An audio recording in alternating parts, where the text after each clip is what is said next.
Welcome back to day 4 of the 2011 main event. We're finally in the money and we're here to bring you all the action. Stay tuned for chip counts, bust outs, an interview with Simpson's creator Sam Simon, a pro blogger update with Matt Stout, and a special piece we did with Joe Sebok. This is the main event on Poker Listings, brought to you by Party Poker.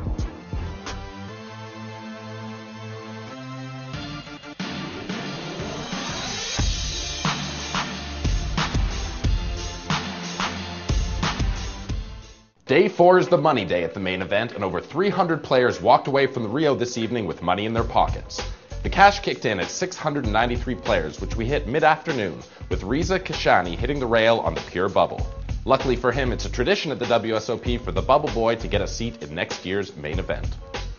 Manoj Viswanathan finished in the #1 spot as the only player to crack the 2 million mark. Denmark's Lars Bonding and American Matt Choppy K also secured spots on tonight's leaderboard. Plenty of big names busted in the money today, including the last surviving former world champion, Robert Barconi. That means that we're not going to see another 2-time main event winner this time around.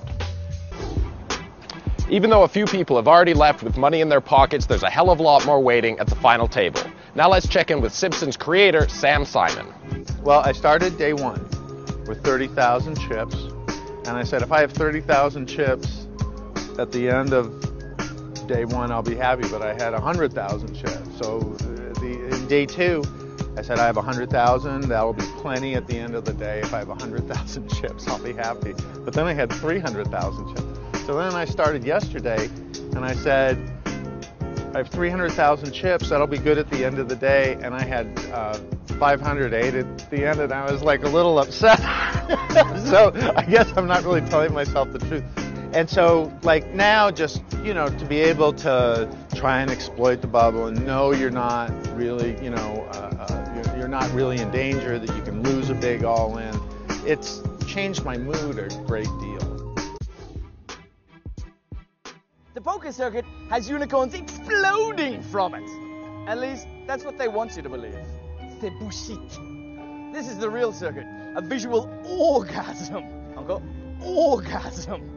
Of trash cans, shit-stained hotel rooms, and your favorite poker faces. Mesdames et messieurs, en directo, Hotel de Rio, je voudrais présenter the circuit. Well, I think there's a couple, you know, sort of progressions that you have to look at for me. One is simply just from being a poker player into sort of a businessman, you know, and obviously a radio personality, all of that sort of tied into that. But, you know, you've kind of seen it in my results. You know, up until when I started Poker Road, you know, I was pretty much doing really, really well. You know, finishing 7s, going deep, making final tables, winning tournaments. And then there's a steep drop-off, you know, because it's really difficult to do both. So in that sense, there's a really, really big, you know, and sharp change that happened when I got into the business world of things. And then on a personal level, sort of being in the poker world, I was always sort of the jovial, fun, let's go out, let's have a good time, we're playing poker for a lot of money. But there's no reason that you can't laugh with the people at the table. That sort of shifted, you know, a lot with my involvement with UB and sort of, you know, their past and sort of my past has sort of become now. Now it's sort of become the most hated person in poker in a lot of ways. So it's been different. I mean, it's not something I'm used to. You know, I'm not used to sort of being disliked in that sense. But it's something I've had to get used to, you know, whether it's warranted or not, you know. You know, people that are upset at UB have every right to be upset at UB. You know, with everything that's gone on.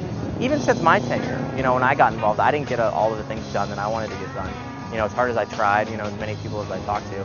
So I understand their anger, and I understand where they're coming from. You know, I'm always just trying to explain to them, hey, I get it. You know, and maybe my mistake was thinking that I could make a difference. You know, it hasn't been fun. It definitely hasn't been fun to go from a fun-loving guy that everybody likes to somebody that everybody hates. Joe Sebok had plenty more to say, so if you want to hear more, check out the full version in our WSOP section. Now let's check in with Poker Listings blogger, Matt Stout. This is it. I mean, like, this is, watching the 2003 World Series from my dorm room is like what got me like so addicted to poker, and it's like one of my life goals is to win a bracelet. Like, this is the biggest tournament of the year. It's all I care about. Like, all year long we think about this and just like dream about it, and this is it. It's time to do it. I was up to 600 to start today and just came in and have been rolling since, a little over $1 million now.